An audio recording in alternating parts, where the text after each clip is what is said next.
Bonsoir la famille. Aujourd'hui, je vais vous parler de l'homme que Dieu avait appelé en réalité à diriger le peuple de Guinée.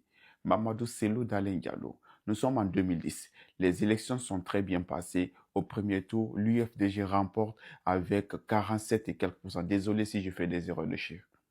Et pourtant, on nous a dit, dans un pays démocratique, regardez comment ça se passe. Je prends un exemple du pays où je vis, l'Allemagne. Les élections sont passées en Allemagne il y a sous peu de temps. Monsieur Friedrich Merz a remporté les élections avec 31%. C'est juste l'accord des autres partis qui sont ralliés à lui qui a fait environ une énormité de 51%. C'est très bon à le savoir. Et pourtant, c'est ce qu'on a fait comprendre en réalité à El Tigre, le général Sekouba Konaté, que comme Mamadou Selou Dalein a eu 47%, on attend de voir la situation dans 2 ou 3 jours si l'UFR ou soit les autres partis se rallient à Mamadou Selou Dalein Diallo et devient automatiquement le futur président de la République de Guinée. Chose que ouais, la France n'a pas accepté. Oui, il faut le dire. Hein. Chose que le serpent noir est rentré en jeu. Le second nom de Satan, c'est la corruption. Oui. Ils sont passés par Blaise Compaoré et Blaise Compaoré est rentré en Guinée avec des pièces rares, des diamants.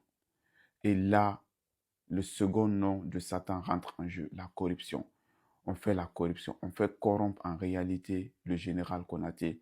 On dit, ah, on a des pièces ici. Si tu es intéressé et que tu acceptes que il y ait deuxième tour, à la base, le général Konaté ne voulait pas faire de deuxième tour. Voici ce que tu dois avoir.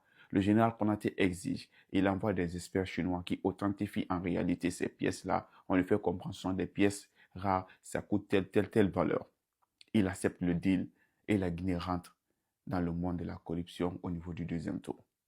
Peuple de Guinée, est-ce qu'en réalité, tout en voyant le destin de Mamadou Cellou Dalein Diallo, il sera un jour le futur président de la Guinée? Parce qu'il faut le savoir, si Cellou n'était pas quelqu'un de sage, si Cellou n'était pas en réalité quelqu'un qui aimait la Guinée, le peuple allait partir dans une guerre civile. On ne blague pas avec les élections. Je vous donne un truc. Le pape est décédé il n'y a même pas une semaine. La seule chose dans la tête des cardinaux aujourd'hui, c'est comment prendre le fauteuil roulant du pape. C'est ça la vérité. Le pouvoir, on ne joue pas avec le pouvoir. Le pouvoir, on le prend. C'est la jungle. Les gens s'en foutent. Le pape est décédé. Personne d'entre eux, à la base, ne passe même en réalité comment on va faire le truc de l'enterrement. Non, ça n'intéresse pas aujourd'hui ces cardinaux. D'ailleurs, même, ils sont déjà à Rome. Ils sont en train de préparer leur élection. Un message que je passe aussi à l'UFDG. S'il y a une opportunité à prendre le pouvoir, prenez, que ce soit de force ou de gré. C'est ça la vie.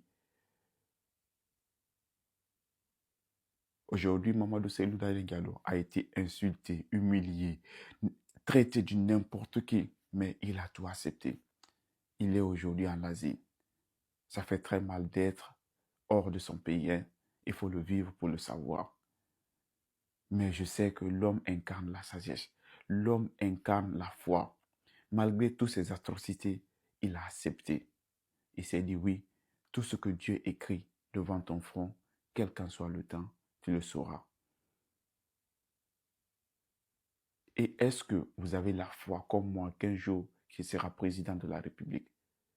Je vous attends en commentaire. C'est très important.